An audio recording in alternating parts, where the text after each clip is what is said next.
Hi everyone, welcome. My name is Jensen Dole, and I'm the president of the Retail Society as well as the ambassador for the National Retail Federation. Today I'm here in the David F. Miller Retail Center with Matt Beall, the CEO of Bealls, who is also a Gator.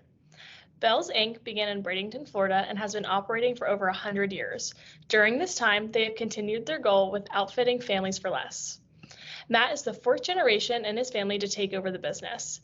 Matt began working for Bealls in 2004 as an outlet planner, and then he began moving up in the company, working as a buyer, store manager, product developer, the chief merchandising officer, and in 2020, he was announced as the CEO of Bealls Inc. By growing throughout the company, Matt has been able to experience every level within and knows the importance of being a leader and what it takes to be successful within this company. So today we're going to talk with Matt, answer a few questions, and at the end go through a speed round. So I would like to thank Matt Beall again for coming and joining me today and help answering some of these questions about the retail industry. Awesome. Yeah, thank you for having me. I'm super excited to be here, Jensen, and I really appreciate the opportunity. So thank you. I'm looking forward to this. Awesome. Well, let's get right into it. So my first question for you today, Matt, is can you please help me understand the thought behind Beall's rebrand? Yeah, for sure. And it's a little bit complicated. I should start out by just explaining what we did and kind of how we're structured to begin with. So we have two primary chains, and our biggest chain is currently called Bealls, and the chain used to be called Bealls Outlet and Burke's Outlet. So we actually operated the same chain under two different names in the past, and we had to do that because we didn't have the national rights to the name Bealls. The company called Stage Stores that went bankrupt in 2020 owned the national rights to the name Bealls in all of the states that we operated in for the most part, except for Florida, Georgia, Arizona. So bit complex, but once we bought our name back from bankruptcy when they went bankrupt, and we were then able to do our rebrand, and we changed Burke's Outlet and Bealls Outlet to Bealls, and that's just recently kind of happened over the last several months. We've gone through and changed the signs on over 500 and gosh, it's right around 600 stores, just shy of 600 stores. So that's been a really exciting change for us. We don't want to operate two chains or one chain under two separate names. We want to really operate, if it's going to be one chain, it ought to have the same name. So we got rid of Burke's, and we really felt like outlet was a misnomer. Outlet really wasn't representative of who we are. What outlet does is it kind of gives the wrong impression. It sort of can lead people to believe that we sell secondary products or cheap goods or maybe even leftovers from other retailers such as Bealls. Which is just not true. The Bealls Outlet team has and always has had a separate group of buyers that procure the product just for that chain of stores. So yeah, we think that go forward. We're in 23 states now. We have, again, approaching 600 stores. We should break that 600 mark this year. And we felt like it was time to unite the two names under one name and drop the outlet misnomer. And so we've just come up with Bealls as the name for that chain. And of course, with that rebrand, we already had a chain called Bealls. It formerly called Bealls Department Stores, and we've changed that chain to be Bealls Florida. So we now have Bealls, which is our off-price chain of 600 stores, and we have Bealls Florida, which is formerly the department store chain, and that is a chain composed of 68 stores that are only in the state of Florida. And we did that because I guess A, you can't have two chains with the same name. B, we wanted to unite that, and well, we wanted Bealls Florida to have the same name as our website, and that website since 1998 has always been beallsflorida.com. And C, it's just kind of paying homage to the fact that it's been 108.5 years that chain has operated within the state of Florida. We feel like we really know Florida well, and we're attempting to really localize our assortments in that chain at the location level. So yeah, for those reasons, that's kind of the thoughts and the reasoning behind the rebrand, and we're excited. It's a big, expensive project, of course, going through and changing the signs on 660 odd stores. but we're essentially through the conversion of our primary chain now, and then Bealls, Florida is happening within the next 30 days. We ought to be finished there as well. So exciting time for us. That's very exciting and also very impressive. I mean, the fact that you have been successful for over 100 years and you have 600 stores is very, very impressive. So my next question to follow along with that, because I know all your stores are transitioning, how do you think the industry will change in the next 5 or 10 years? Yeah, I kind of see the trend continuing where it has been going over the past couple of, really probably couple of decades. If you go back to 2007, 2008, we had the Great Recession. That's kind of close to when I started my career in retail. A little bit after, I was kind of already getting started, but it was a very difficult time for the department store sector in general. And if you look back at a lot of market share has changed since 2007, 2008. And really what kind of started to happen at that point in time was the middle class started to decline. And so that mid-tier retailer group started to decline. And so department stores, for example, and really the dollars kind of shifted away from mid-tier retailers, and they shifted more towards off-price and online.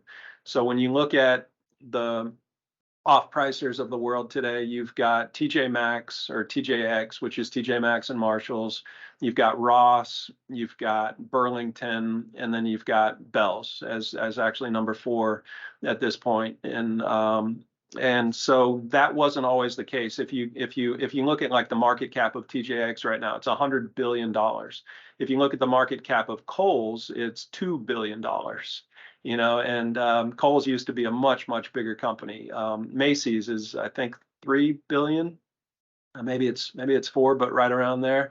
And so you've seen this dramatic shift of not only market valuation, but of course just consumer behavior since then. And so again, it really has moved from mid-tier to off-price. And then as the internet, has really taken off, and everybody owns a boutique now online. Everybody has a website where they're selling clothes, and Amazon, of course, the rise of Amazon has taken a lot of market share from retailers. So I kind of see that trend continuing, to answer your question, into the next 5 to 10 years. I think that off-price will continue to get stronger and won't be even viewed as off-price anymore. They'll just be viewed as on-price, as reality, as where goods should be priced, as true value. So that's kind of where I think things will go towards as technology gets better and AI kind of comes in and helps technology get even better and easier, and it's easier to market direct to people.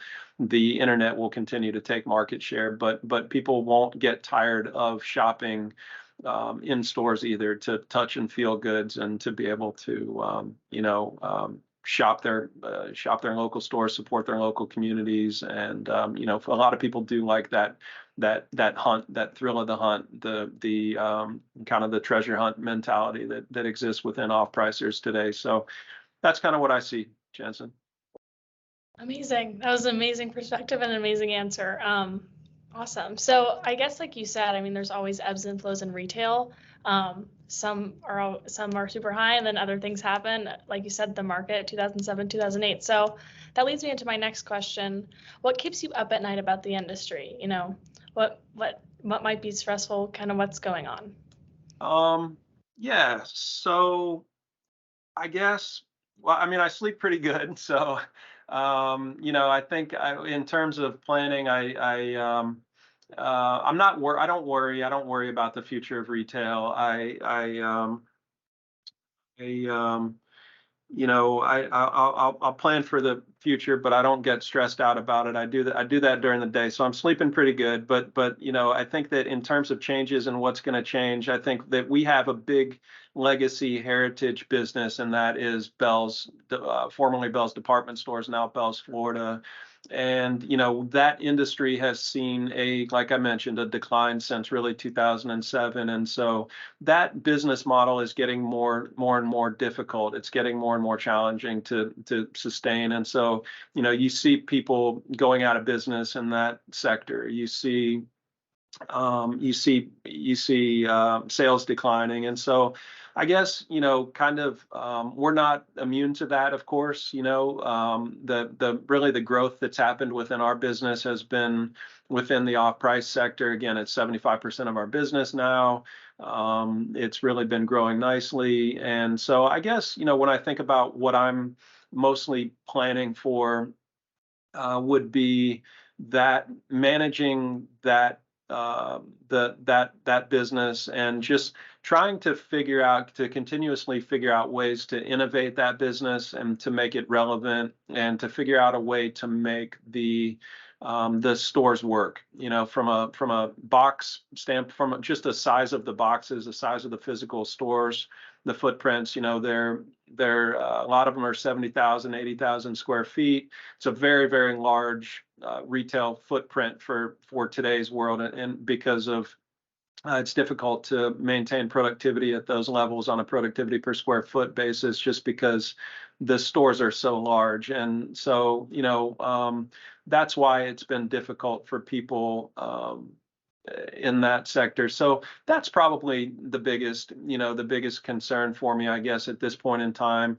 There's always going to be changes in retail. There's always going to be changes just globally, worldwide in general. And technology is, of course, a huge part of what creates the change. And so kind of getting out in front and thinking about technology and how it's going to impact you in the future is critical as well. AI, of course, is big. But it's not just about AI. There's all types of technology. It has the ability to disrupt every industry in America, and retail is not an exception. You think about a world where everybody in their home has some device that takes your measurements on a day-to-day basis. Exactly what size you are. You plug in your size. You connect with some website that custom prints clothing for you.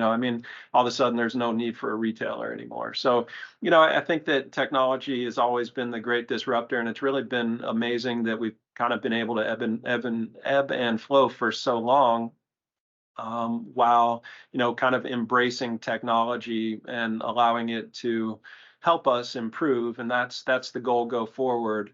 But I guess ultimately having something impact the industry so much that it changes the business in a significantly negative way would be something that might keep me up at night. That might be a concern. And figuring out a way to live with that or work with that, as opposed to have it be completely disruptive in your business, is something that I try to, that we as a company try to think a lot about. Amazing. Well, that does lead me slightly into my next question, just because AI, like you said, and technology is taking over. It's coming in every industry from every angle. It's the buzzword. So I guess my question is what is Bealls doing with AI? And also, is Bealls planning on doing anything in the metaverse? Okay, excellent. Yeah, AI, for us, we're kind of just getting started, just like everybody else is, I guess. We're hiring I just hired a couple of weeks ago, actually, a new director for our board of directors who is an AI expert. He has his doctorate in AI. He's a CEO of a company out in California that's an AI-based company. So he's really an expert on AI and how it relates to retail. So I think that's a good start. I've connected him with our CFO kind of to get started on those conversations and explore ways that AI is going to impact us in the future.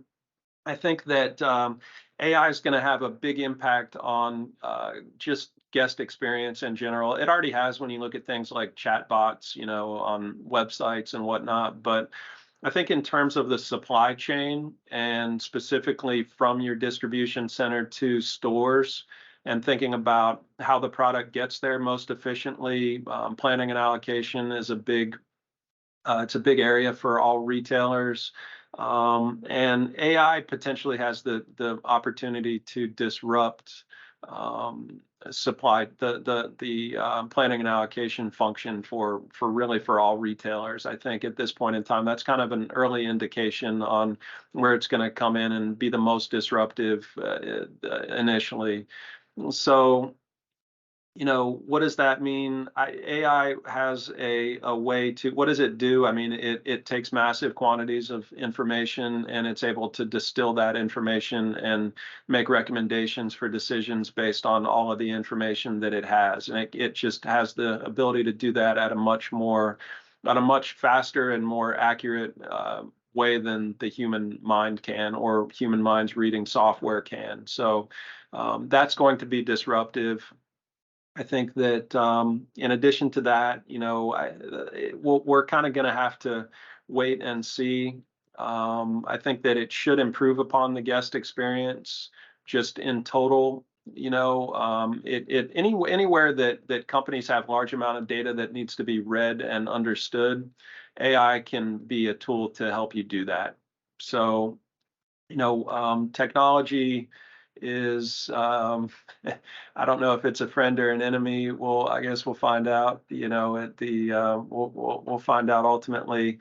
But we're going to try to use AI to our advantage here as a business. Obviously, I mean, we have to in order to be competitive. So it's on our radar. It's something that we're looking at.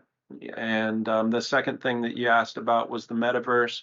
Yeah, we did a deep dive. We have a program here called ERB Leadership, Beall Leadership. Was my grandfather. We named our leadership training program after him. And 2 years ago, that team of about 15 people that were nominated from the company as next level leaders for our company did a project, and the project was on the metaverse. And they spent a lot of time with and did a deep dive into the metaverse and making recommendations as to what it is that we should be thinking about relative to the metaverse. And it was right around the time where Facebook kind of abandoned their whole metaverse experiment. Perhaps it's come back a bit since then, but ultimately I think we were a little bit ahead of it. I think we're still a little bit ahead of it. It's early. I don't think that the metaverse is going to, I think there's a lot of other things that we could be focused on right now that can make an impact on our business right now, without missing out on anything by slow playing the metaverse a little bit. So we're not jumping headfirst into it. We know what the options are. We know how we could invest into it. We look at the ROI and there really is none. Kind of like, I think for most retailers, even just having a website for most brick and mortar based retailers has not been a profitable venture for most retailers out there. When you just look at retailers that try to stand up a website and sell product on it, it's just not something that's going to be, it's not going to save retailers. It's not going to help them get to next in this whole digital world. And I think the metaverse is kind of the same thing.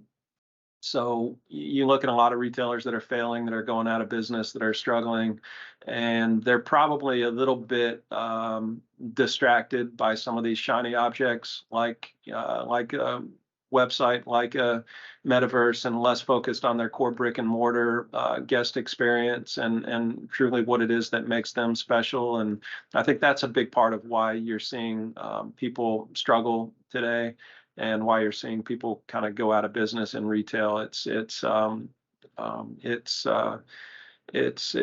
of those things where we're not going to get distracted by something that's outside of our core, what we do really, really well, which is brick and mortar retail. And, I think there's always going to be a place for that. And so what we're going to try to do is be the best brick and mortar retail that we can be, potentially be the best brick and mortar retailer in the country. And we'll dabble in the website, we'll dabble in, metaverse if it comes to that, but ultimately we're not going to lose focus on what we're good at and what we're trying to do by, trying to be Amazon when we're just not set up for that. So hopefully that answers the question. Yes, that was great. And I think like your perspective of it is great to know like what you're good at, but also it's always good to have it in the back of your mind and always, look at the future, but focus on where you're at in the present as well. So my next question is, who is your mentor? Yeah, I don't really have a mentor necessarily. I try to learn as much as possible from all of the people that I come across in my life. And the easy answer would be my dad. I mean, my dad is just an incredible person. He's a brilliant guy. He's a University of Florida grad. So is his dad. So we're three generations of that. You know, I learned a lot from him. He wasn't like I talk to him as if he's not here. He's still alive. He has Alzheimer's now, though he's very in late stages of Alzheimer's. So he's, you know, the conversations really aren't there anymore. But I would say if I had to pick one mentor over my life, the person that I've learned the most from, it would be him. But I've been blessed to have a lot of really great people in my life, really intelligent people, really insightful people in my life. We've got a couple of members of that are actually on our board of directors now that I get a lot from. Cliff Walters, Conrad Zemansky. Conrad's my dad's cousin, actually. Cliff has been on our board for 40 years. So these are people that I try to take as much as possible from their wisdom and their insight.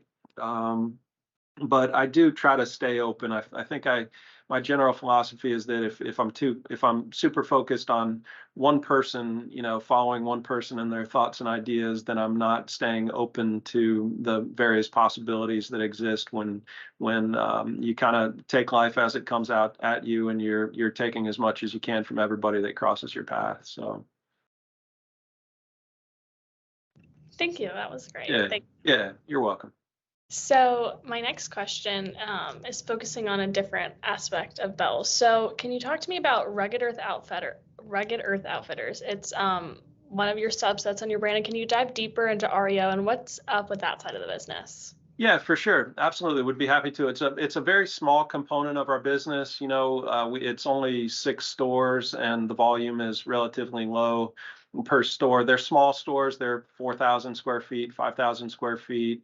Whereas, you know, our Bealls chain is between 20 and 25, and the Bealls Florida chain is between 60 and 85,000 square feet. So it's a small chain, but what we like to do is have kind of one new concept going at all times, because you never know what concept is going to really succeed and take off. If you think about Bealls Outlet, you know, that started off as a concept chain a number of years ago, and of course, it's, you know, like I said, it's 75% of our volume now. So, it's again, it's not called Bealls Outlet anymore.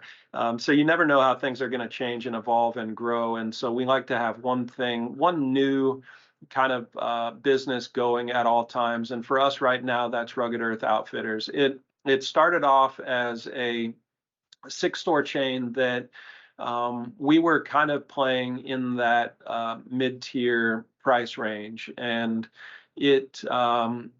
I think it struggled. We opened about just over a year ago now. We opened the 6 stores just over about a year ago, and so I think the volume is not there. We knew that it's very easily scalable. So if we wanted to open 100 new stores, we could open 100 new stores relatively quickly. If we had success in it, but the values wasn't there for that chain, and the merchants kind of wanted to take it in that direction of mid-tier, and so they did that, but they ended up generating probably about half of the average volume per store that they needed to be profitable. So it's just a quick 3-year lease for each of those stores. So we try to remain nimble.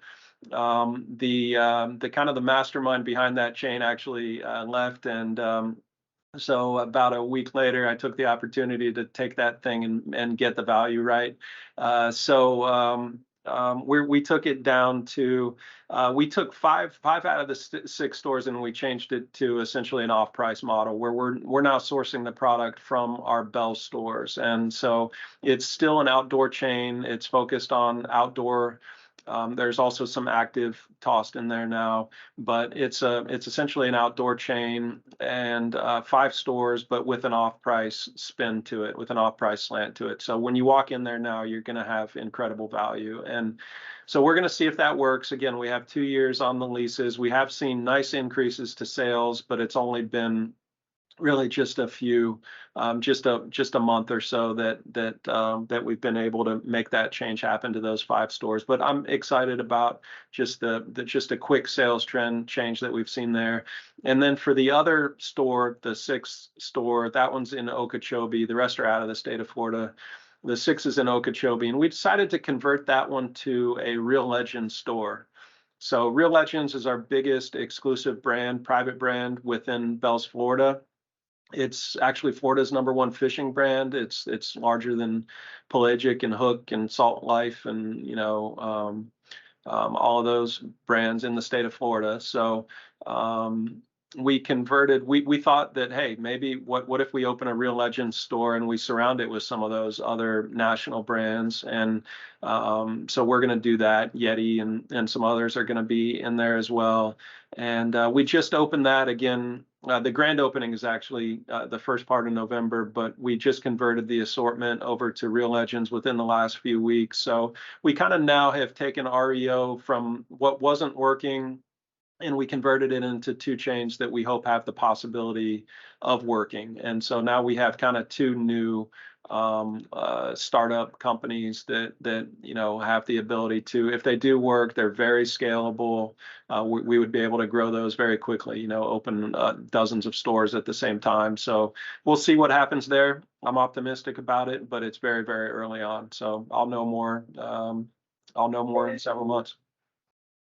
Well, that's very exciting, and it's, again, impressive to see how you could tell something wasn't working and you knew that you wanted to switch it and you wanted to do something different. And I think that's very impressive that you could do that fast as well. And also, congrats on the new store opening in a month. So Cool, thank you. Yeah, that's kind of one of the advantages of being smaller, being nimble. Like we're not a public company, so we don't have 12 layers of management that we have to go through to make decisions happen. We can make decisions happen, very, very quickly. So yeah, you're astute to pick up on that. That's one of the things that we do have an advantage of over a lot of the bigger public companies in America. They have some advantages, of course. They can write larger orders. They economies of scale. Yeah, if we can stay nimble, if we can stay innovative, and if we can change quickly, then we can continue to compete with those guys. And so, yeah, good. Thank you. I appreciate the comments. of course. Okay, so the next question I have is, what are Beall's values, and how do you reflect those leadership values, and how does that translate into company culture at Beall's? Good. Yeah, good question. The values, I actually, I've spent a couple of years on our values now, and they're just finally being able to get to the point where we are releasing them. I've had meetings with the various divisions over the last couple of weeks throughout the business, kind of introducing our 7 values. We started these things 2.5 years ago with 4 on a senior executive retreat, and our senior team has kind of been talking about them since then. The values for us can be remembered through an acronym, AAACEOT. The words themselves are acceptance, accountability, authenticity, compassion, empowerment, openness, and transparency. And kind of when you think about these words, each of them has an opposite, and the opposite is some form of negativity. These are really words that allow us to look inward in order to make positive change happen, positive cultural change happen. We're trying to do it just one person at a time. We're not forcing this on anyone, so it's up to each individual to either embrace these or to completely ignore them. And we're not judging each individual's attempts at that. We're simply kind of letting these things, explaining them, explaining what they are, and allowing individuals to explore them. And so the opposite of the words, again, is some form of negativity. So with acceptance, and this is just the way that we look at these words as a team, we think that it's a really effective way to kind of dive deep into the words and look at them and allow them to create an awakening, create a change, and create more emotional intelligence, to increase EQ, to increase self-awareness. Those are all things that are important to us culturally. We think that by being aware of negativity, it's hard for it to manifest and to exist. I know there's a lot of toxic cultures out there. And we just want to eliminate or minimize and mitigate that as much as we possibly can. So with acceptance, the opposite is resistance. And all we're really trying to do is accept the reality, that which has already occurred. We think that once you accept reality, you're able to just focus all of your energy on a solution as opposed to wasting energy on resistance and negativity. With accountability, the value is really that while the opposite is blame and victim, I think that once you realize that there is no one to blame and I'm not a victim, that's really a life-changing type of an awakening. It's there's different ways to think about accountability. Of course, we want to show up on time. We want to be accountable to our team and to our people. We want accountabilities in the traditional form of the word accountability, of course, but the way we think about accountability in terms of our values is, again, I'm not a victim and there's no one to blame. And so when I say something like, God, I can't believe that person pissed me off so bad, or that I can't believe that person did that to me. Well, that's accountability is the recognition that no one has the power to piss you off, to control your mental state, to make you upset. You're the one that's making yourself upset. And once you have that, then you have a really high level of self-awareness, and you can observe yourself doing that. And ultimately, self-observation is the way to practice all of these 7 values. When you look at authenticity, again, authenticity can be a bit misleading just thinking about the word, but as it relates to our values, the opposite of authenticity is ego. And it's really that false self, that constructed self, whereas your authentic self is your true self. Of course, we want people to be comfortable. We want people to be authentic. We want life to flow through you, and just, you open your mouth and life just sort of comes out in the form of words, no holding back. We want you to be your true self, but to find your true self. For me, a big part of authenticity and finding myself has been peeling back the layers of the onion. So I've tried to live this for a couple of years and live these values in order to be able to get to the point where I'm comfortable enough talking to the company about them and actually releasing them to the company. So again, that's what we're doing over the last couple of weeks. But authenticity, peeling back the onion, is kind of like letting go of conditioning, letting go of identification, letting go of beliefs. Beliefs ultimately are just limitations. Conditioning is just our past attempting to dictate the present moment. Identification is just not, it's just things that we attempt to find ourselves in that are not a true part of who we are. So that's kind of authenticity. Compassion, of course, the opposite is hatred. And all of these words are kind of tied in together, and they interconnect and interrelate, but I'm trying to be relatively brief here, believe it or not. The compassion opposite might be like dislike, disdain, hatred. It kind of comes from identification. I am a Gator fan, so I hate Georgia fans, or I am a muscle car driver, so I hate electric vehicles, or I am American, and so, I don't like Russians. We're taking, and those are not true examples those are examples of how we don't want to, the lens that we don't want to look at life through. And so we're trying to say, hey, is that really truly who you are at your core, or are those just identifications? Are those just things that you can still enjoy the Gators without feeling mentally sick after they lose? You can still enjoy your EV without having to hate a muscle car. You can still enjoy being American without having to be scared of Chinese, or China, or whatever, just as an example. So that's kind of compassion. I think that if world leaders had more compassion, if they truly understood compassion and what it meant and how it relates to authenticity, then we would be seeing a lot less war and a lot less violence right now across the world. And so that's one. They're all very important, very unique in their own way, but compassion's a big one. Empowerment is kind of cool. Empowerment, the opposite is control, being a control freak. I think that if you look around and you see the types of people that can often rise to high positions within corporate America, they're not people that are empowering other people. They're people who are trying to control situations and control other people. Not always, but a lot of times, that type of behavior is rewarded. We don't want to reward that type of behavior. We want to empower our people. We want to teach and train people. Empowerment is different than delegation. You want to be able to teach and train your people. You want to be able to work with them until they get to you can't just say, hey, here's the keys, go drive. We want to work with people and teach and train people until they're able to really be self-sustainable. Marty Schaffel, who teaches a class there at UF, who I've learned a lot from, wrote a book called Management Nirvana, and he's talking about empowerment in that book. He's talking about when he finally got to the point where he had 6 direct reports where they didn't need daily direction. And that's really what empowerment is all about. Empowerment requires trust, and it requires a lack of ego in order to really allow other people around you to shine. And that's what makes us all stronger. Openness is the opposite as being closed. And so when you think about it, it's pretty simple, right? Openness, we want to be open to what other people have to say. When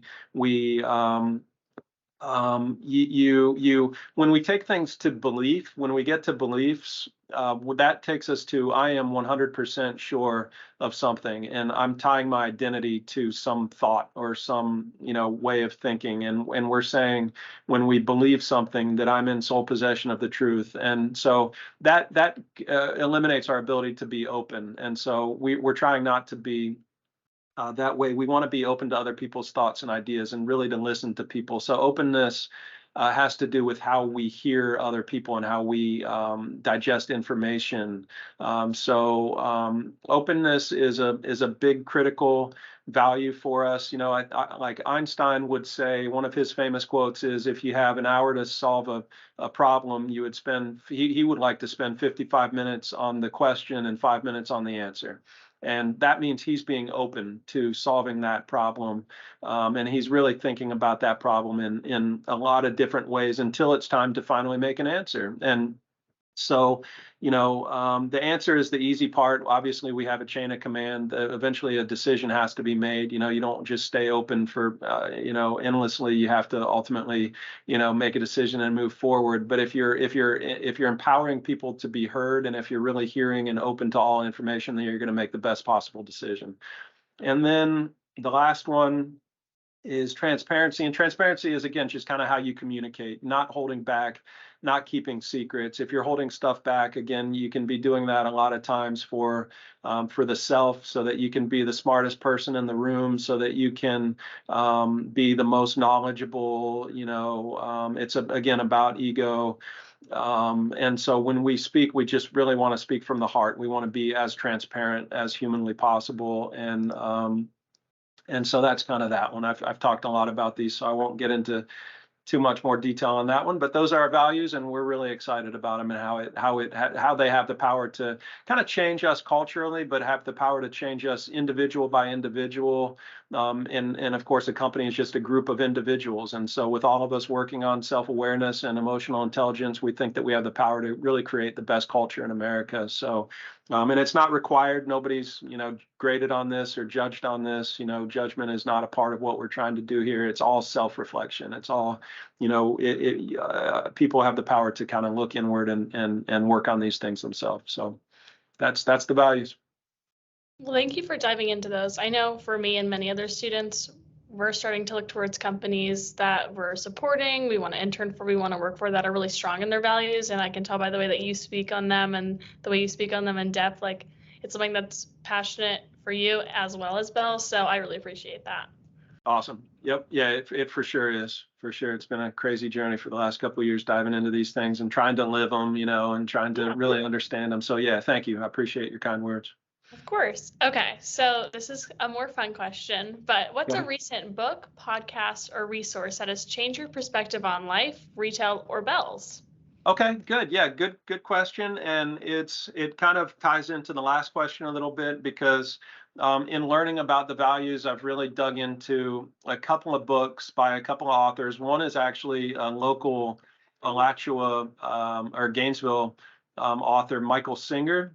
And I had the luxury of being able to take like a 3-hour walk on my last trip to Gainesville with Michael Singer. It was really, really cool. He's a crazy, very, very unique thinker. Not crazy, very brilliant, but an amazing guy. He's written a number of books, at least 3 that I've read, and I would say that the 2 most powerful books for me that he's written are The Untethered Soul and Living Untethered.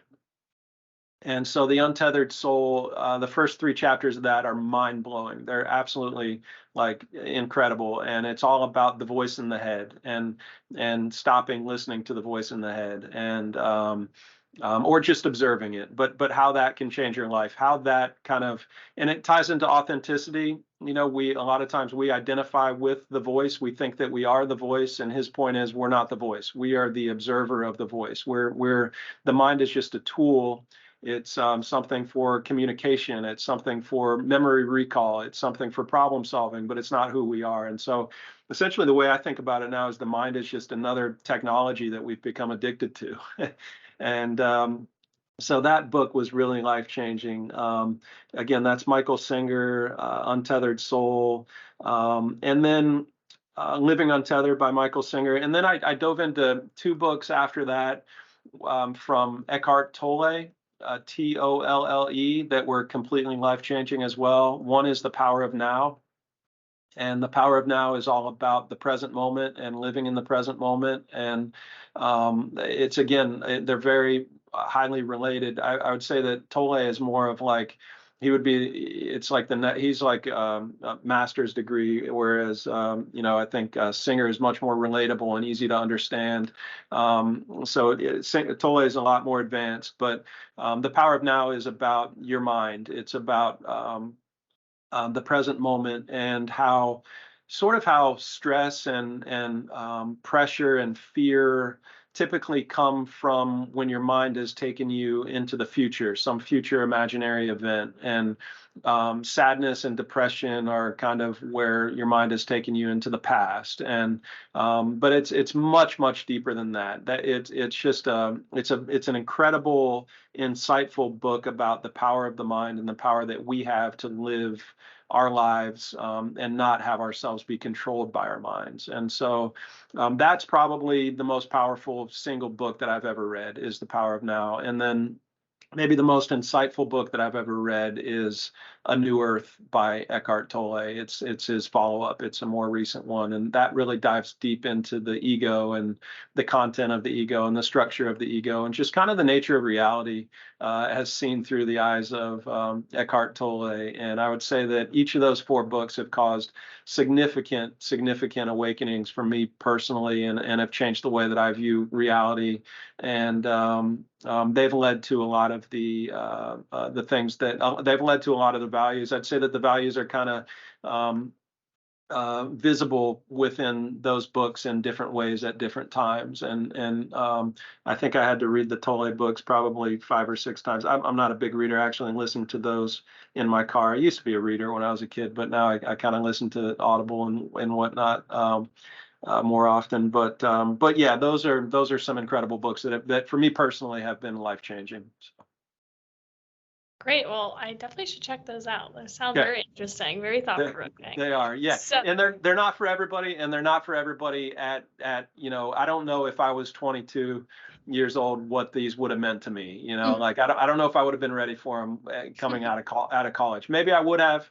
Maybe I wouldn't. I don't know, but I know that they hit me at the right time in my life where they really made a big impact on me. So, but yeah, I think that they've a lot of people at Bealls have read these now. Certainly, all of our senior executive committee, our SVP group, and most of our VPs have read them, and they've had an impact on people in a variety of different ways. I know that just acceptance and understanding that one has helped a lot of people deal with just loss, just dealing with loss, and in just more of a peaceful kind of a way. Everybody experiences personal loss, of course, as you get, as you go through life. But yeah, they impact different people in different ways to different degrees at different times. So, but yeah, good luck if you do end up checking them out. I'd love to hear back from you on what your thoughts are. If I read them, I will definitely let you know. Cool, cool. Okay, so I have one more question before we go into the speed round. So the last question is, how do you represent the Bealls culture in your day-to-day life?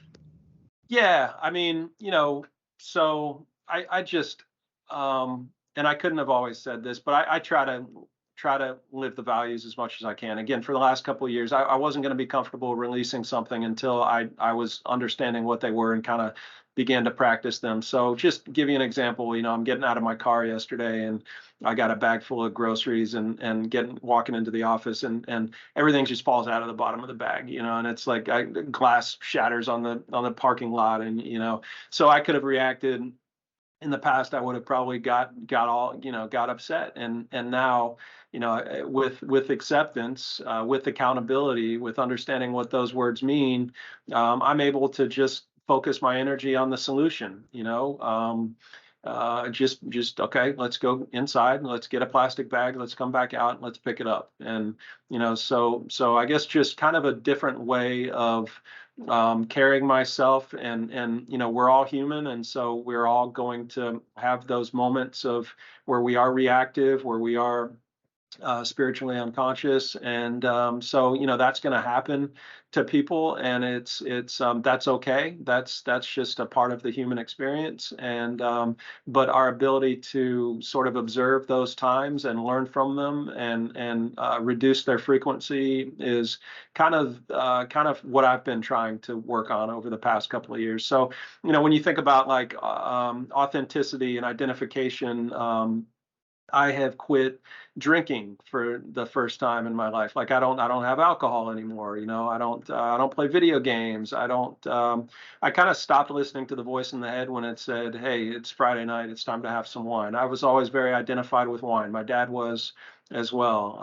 And going to a party school like the University of Florida. I hear you guys don't party quite as much as we did probably back in 2001 or whatever, but you guys are smarter than we were. But stuff like that. So removing those identifications, I would stop at Starbucks on my way to work every day because I felt like I needed, coffee and caffeine. And I just started questioning those conditioned, sort of those habitual reactivities that I had embedded into my life. And that was kind of the peeling back of the onion. And what that's allowed me to do is just have a lot more time for myself and my family, and a lot less time of doing something that I just thought that I needed to be doing because it was something that I had always done. And so that's really freed up a lot of personal time for myself. So those are kind of some of the ways that I'm um, trying to conduct myself at least, more recently, and ways that I can be a better human and create a better culture here and a better environment here. So. Well, thank you. Yeah. You were great at answering all those questions. So now we're going to move into the speed round. So I'm going to say one word and either a fast response or a one-word response or the first thing that comes to your head. So the first word I have is podcast. Podcast. Awesome. Yeah, that's a good one. I guess there's, this is quick. I got to be quick with this. You don't have to, but. Okay. All right. Yeah. I mean, I'm starting a podcast, so that's kind of the first thing that comes into my head. I'm excited about that. It'll actually launch like this week on YouTube. It's going to be called Limitless, where I'm going to be talking to people inside and outside of the business. But I guess in addition to that, when I think podcast, I think just about all of the information overload that's out there for everyone these days. Like it's like, it didn't exist when I was a kid. Like you had to buy magazines and you had to buy newspapers to learn what was happening. It was a much slower ingestion of information and data, and now it's kind of all it's kind of all out there, and podcasts are a big part of that. I think they're a great thing. I'm excited about the one that I'm doing, and yeah, it just reminds me of information overload. Awesome. Well, when your podcast comes out this next week, I'll make sure to check it out. And you said it's Limitless? Yeah, it's called Matt Beall Limitless. Yeah. Okay, awesome. Okay, yeah. Next word, competition. Competition. Yeah, competition is within, really. I guess there's ways of looking, just like we can look at all these values and say, we kind of, I guess as humans, we kind of tend to look out a lot more than we tend to look inward. And really looking inward is where we find the solution to most of the situations that life throws at us. And um, competition is another one of those words where there's an inward look at it. We really here want to be focused on ourselves and how we can be the best version of ourselves. Of course, we want to know what the competition is doing, and that's just obviously that's just a part of our job responsibilities. But if we're looking inward and trying to figure out the best way that we can improve, then we're going to have the most success. And that makes me think about compassion and all the words. There's compassion for other people, but there's also self-compassion, where it's hard to have compassion for other people if you don't have compassion for self. So again, it gets me thinking about the inward kind of reflection that is really, if it happened more, I think we'd have a lot less, issues in this world. Amazing. Thanks. Okay. Next word, stress. Stress, all self-controlled. I mean, stress is just something that it's just it's a kind of a mental illness. We have the power to eliminate our stress, and I think Eckhart Tolle does a really good job of teaching that conceptually. And stress is something that is completely created in the human mind by the individual. And if we are in the present moment, then there is no stress in the present moment. If we are out in the future and thinking about some future event, some time that isn't right here, right now, right in front of us, then we're creating stress. So once you kind of really understand that past the conceptual level and you start to practice it and adopt it, you can absolutely eliminate stress in your life. I haven't really felt stress in a couple of years now, and it feels really, really good. I'm sure that feels great. Yep. Okay. Two more words. So the first one is legacy.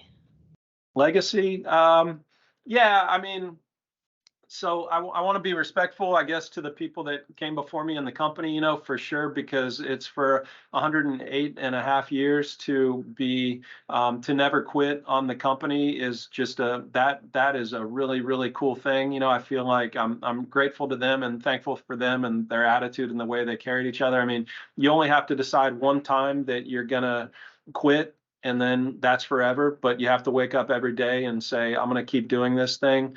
And so, for the legacy as it relates to our business, that's kind of the cool part, I think, about our company. And it's like parents, they can wake up one day and choose to get a divorce, and that's forever. But if they decide they have to wake up every day and say, I'm going to stick to this, and we're going to figure this out, then then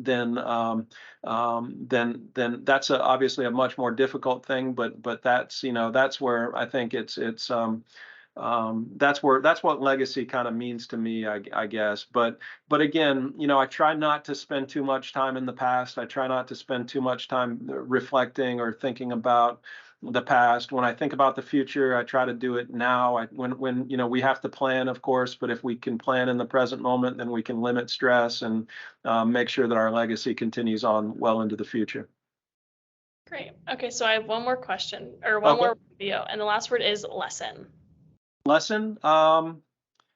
Yeah, there's lessons everywhere. I mean, you can learn lessons from every situation that life gives to you. So everything is a lesson if you allow it to. If you're open to life just kind of passing through you, if you're open to learning from your life experiences, then you're going to ultimately evolve to be someone who is able to really handle any situation. So if you're learning lessons as you go along through life, then that's going to be very, very helpful for you in the future. If you're closed, if you're not open, if you're think that you have everything figured out, again, back to beliefs, back to I'm in sole possession of the truth. If that's your mindset, then you're not going to evolve. You're not going to learn. You're not going to, you're just going to let your conditioning kind of determine how you react to situations. And reaction is unconscious and responses are conscious. And so, I think that if you're able to respond to situations in the present moment as opposed to react from past conditioning,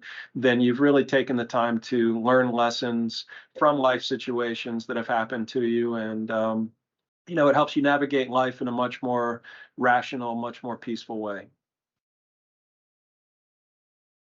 Amazing. Those are amazing. So I just want to thank you again, Matt Bell, for coming and speaking to us today.